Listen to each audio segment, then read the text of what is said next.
Well, happy birthday, the beer samurai. I apologize that I'm a day late, and I understand you're probably not going to be able to watch it live. But I wanted to do this one for you. I planned on doing it last night, but man, I was in so much pain. In fact, I haven't had anything to drink all week until today, and that's the kind of pain I've been in. But anyway, so I want to put this cocktail together for you. I know you're a tiki cocktail guy, and I know that you know that I am not. As I was skimming through a book looking for recipes. I mean, there was one particular recipe that had the one liquor, three liqueurs, and two fruit juices. Like, well, son of a bitch, that's just not me. So I wanted to do a drink for you, uh, but still remain true to myself as a bartender. So what I did is I kind of used the classic daiquiri as a template, and then I kind of went crazy from there. So here's what I'm starting with. I've got about 3/4 ounce of freshly squeezed lime juice.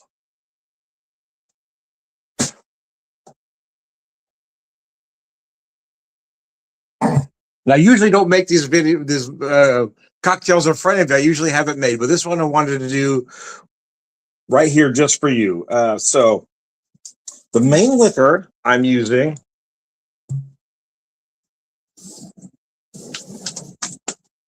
and a lot of bartenders will put the liquor in last. That's usually because if you make a mistake, you don't want to waste the liquor. But making it at home, I want to layer it a very particular way. So I'm using the Appleton Estate 12-year rare casks.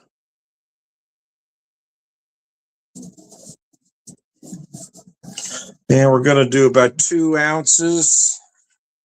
I think this is 1.25 ounces glass. So I'm probably going to go close to 2.5. But get that in the shaker.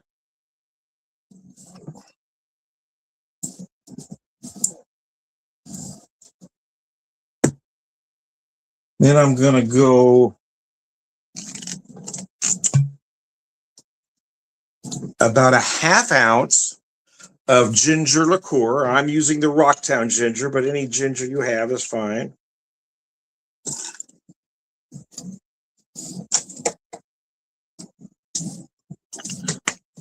And then I know I'm already using more ingredients than I typically do, but I was really thinking so I know you're a tiki drink guy, and I was thinking more nighttime, right? I was thinking the tiki version of a fireplace cocktail, right? That tiki torch or that tiki open fire, the tiki bar at night kind of. So I was thinking more comfort than refreshing. So I'm doing about 1/4 ounce, just a touch of some Grand Marnier in there. And then I know, see, I've already used more ingredients, but as I was putting this drink together, I wanted to do one last touch. And I had the Luxardo cherry liqueur. And what I'm going to put in here is just a dash, just a drop, just that little bitty touch. And then the one last, what did I do with it? The one last is cardamom bitters. We'll put just one dash, just one. Now I'm going to put one more dash in the drink once I have it strained, but I just wanted one dash in the shaker to integrate. And I am stirring, as you notice. I'm a bigger fan of stirring the cocktail than I am shaking. Usually the only time I will shake a cocktail is if I'm putting a foam on top. Other than that, I typically prefer the stir. Now I'm going to strain this into a coupe. And then I've got one more touch I'm going to add. Ooh, I've got that drink a little more full than I intended. So.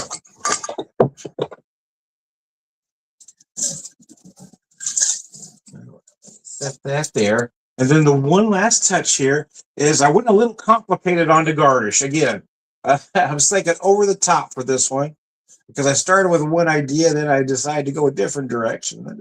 There you go.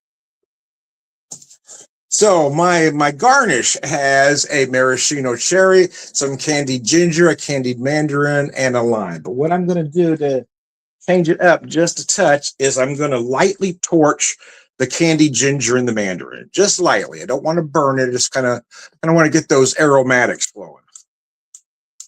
Well, I just filled that sucker. Now, when I did the test run, it worked perfect, but now it doesn't want to go.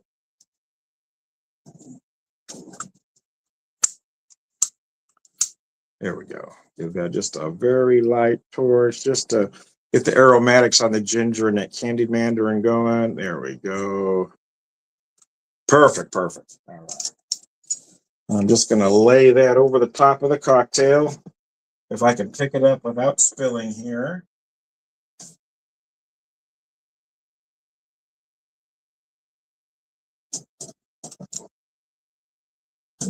And Dave, this one's for you. I know, maybe not a true tiki, but it is in spirit. Again, I was thinking tiki cocktail at night, right? Not during the day, not when you're on the not when you're sitting in the sand, but more late in the evening when you're huddled over the fire. So I'm calling this one the torchbearer, just for you, Dave.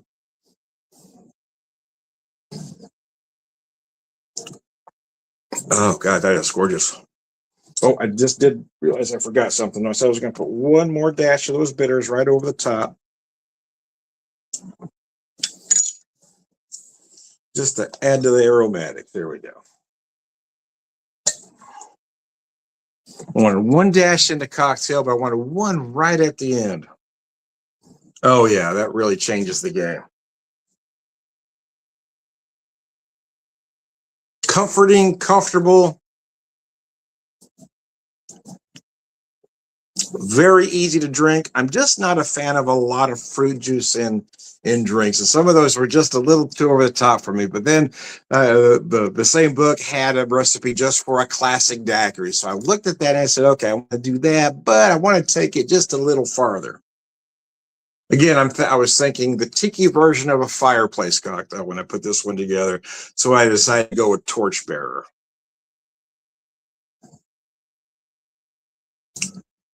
Because it may not be a true tiki, but it is tiki inspired, or tiki in spirit, let's just say.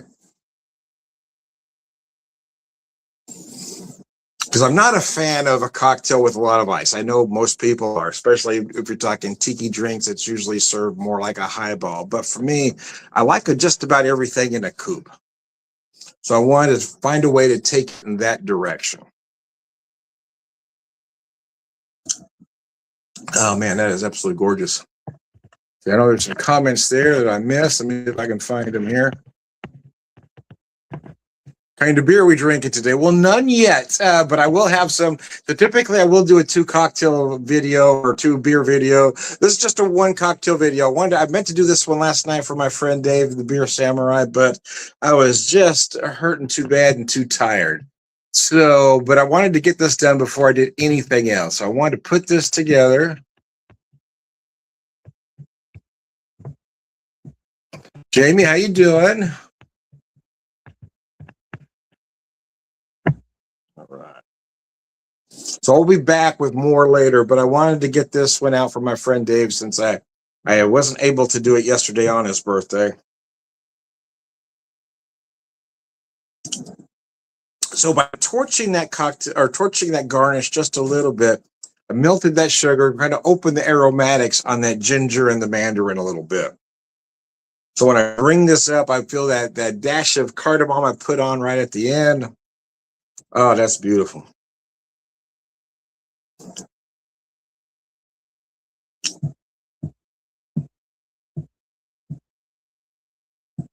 And I put together a somewhat exaggerated cocktail or complicated cocktail. But I still kept it true to myself. We got, like I said, only used about 3/4 ounces of fresh squeezed lime juice.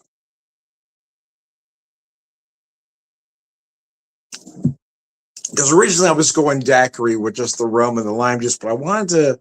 Then I was looking at all the ingredients that I had available and said, okay, what if I did this? How would this work?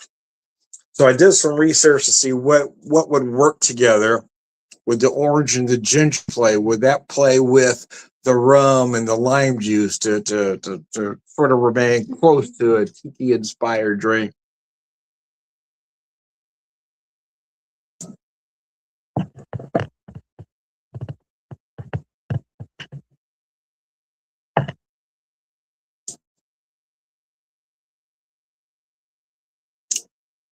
which is why I overcomplicated the garnish a little bit. So I wanted the lime, I had the candied mandarin, I had the candied ginger. I thought, well, I ought to have that cherry in there too, just for some color. So there you go. I'm going to pull that out so I can finish drinking easy.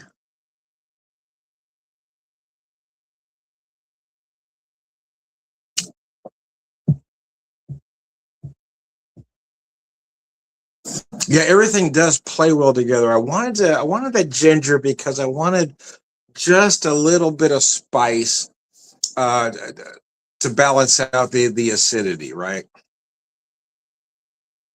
And the sweetness. Was it? Oh yeah, there was one cocktail. It called for three different kinds of liqueurs. I think two different simple syrups, two different fruit juices. I said, "Oh man, this ain't me." So then I went to the okay. Let me get just to the basics, and that's when I found just a straight daiquiri. I said, "Okay, we can do that. Let me start with that as a base, and then we'll get more complicated from there."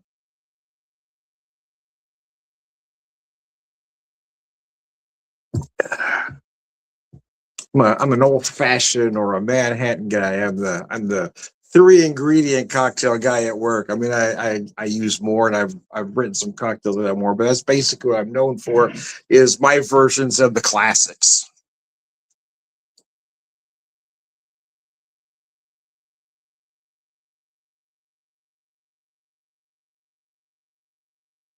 Being the old bartender, uh, the classics are my home run swing, but I usually just tweak them up slightly, right?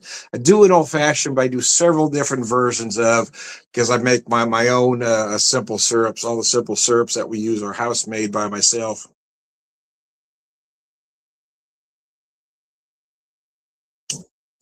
But even in Manhattan, I formulated a very specific way with a very specific rye and very specific bitter. So even though it's a classic cocktail using just those ingredients that a Manhattan always uses, it's just a little bit different because of the liquor I chose and the bitters that I chose. It's the small things that make a difference. Anyway, sorry I couldn't get this out to you yesterday, Dave. I apologize. Like I said, I was just down and out. I got home. In fact, a coworker came in and relieved me just about 2 hours early because I was really in some pain. Came home, had a quick bite to eat, and went straight to bed. That's the kind of pain I was in.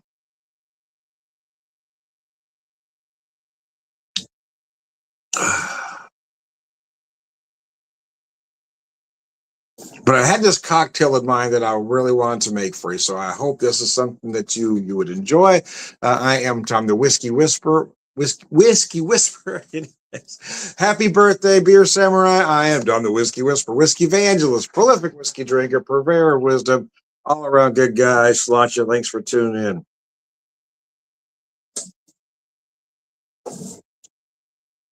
You know, that is definitely a cocktail I'd make again.